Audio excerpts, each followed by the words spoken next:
Les lâches, en général, ils appellent à la paix. Lâcheté et pacifiste, souvent, c'est à peu près la même chose. Attendez, c'est suicide. Oh là là, mais c'est le plus gros des lâches qui vient vous dire que vous êtes un lâche. Bonjour à tous, j'espère que vous allez bien. Bon alors aujourd'hui les gars, on va se regarder Robert Ménard qui nous explique pourquoi si vous êtes pour la paix, vous êtes un lâche. Voilà, tout simplement, au calme. Mais avant toute chose les amis, n'oubliez pas de liker cette vidéo, c'est super important pour le référencement. Bon allez, on se regarde ça et on réagit. J'entends une petite musique, là, 2 ans après le début de la guerre en Ukraine. Vous savez, oh, finalement, est-ce qu'on a bien raison? Est-ce qu'on pourrait pas se mettre en retrait? Putain, lui il commence déjà, j'ai les poils qui s'irrissent. Rien qu'à entendre sa voix, c'est automatique.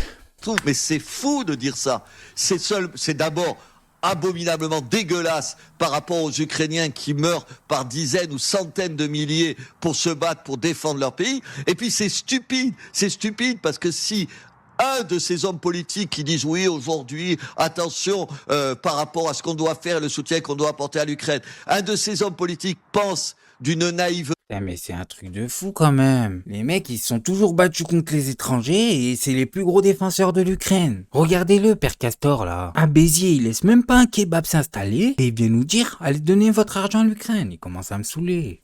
Qui frôle la bêtise que M. Poutine va s'arrêter si demain il gagnait en Ukraine, mais on se met le doigt dans l'œil. Attendez. Voilà, il a commencé au début, il essaye de nous faire de la peine et maintenant il nous menace. En gros, Poutine, il va continuer.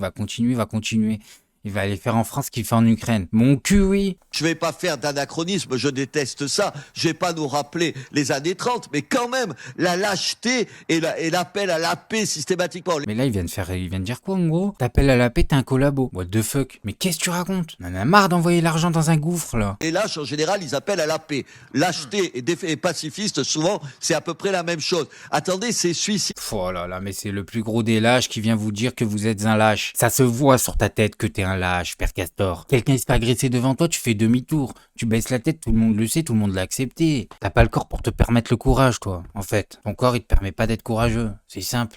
Et je suis inquiet parce que j'entends cette petite musique. Je l'entends même de nos amis agriculteurs qui disent, regardez ce que ça fait. On a donné, ce matin, j'entendais, on va donner 3 milliards. Putain, il va s'attaquer aux agriculteurs maintenant. Il a pas de principe, c'est un truc de fou.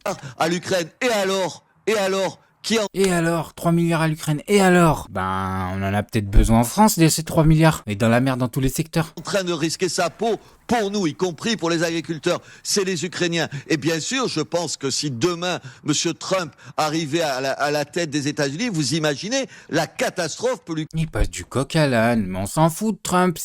Nous, on le vote pas. C'est nous, on vote pour Trump ou quoi? Ukraine et la catastrophe pour l'Europe. Le combat en Ukraine, c'est notre combat. Alors, je l'ai entendu tout. C'est notre combat. Laisse-moi tranquille, hein. Laisse-moi tranquille, s'il te plaît. Tout le monde était d'accord il y a 2 ans pour dire ça. Mais comme ça dure... Moi, il y a 2 ans, on m'a pas demandé mon avis, hein. Comme ça dure, petit à petit, on le dit moins. Mais c'est quand on est ami des gens, c'est quand ils sont en difficulté qu'on est derrière eux. Derrière eux, c'est... Et Zelensky, il a une maison en Égypte, on le sait tous. Putain, il vit comme un millionnaire. Moi, je m'en bats les couilles de sa vie à Zelensky. Maintenant qu'il faut être encore plus derrière Kiev et les Ukrainiens.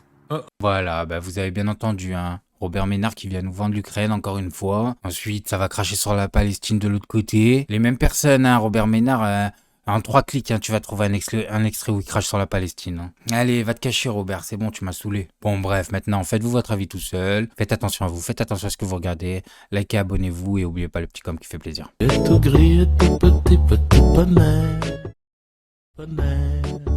Tu gambades dans les prés sans te soucier.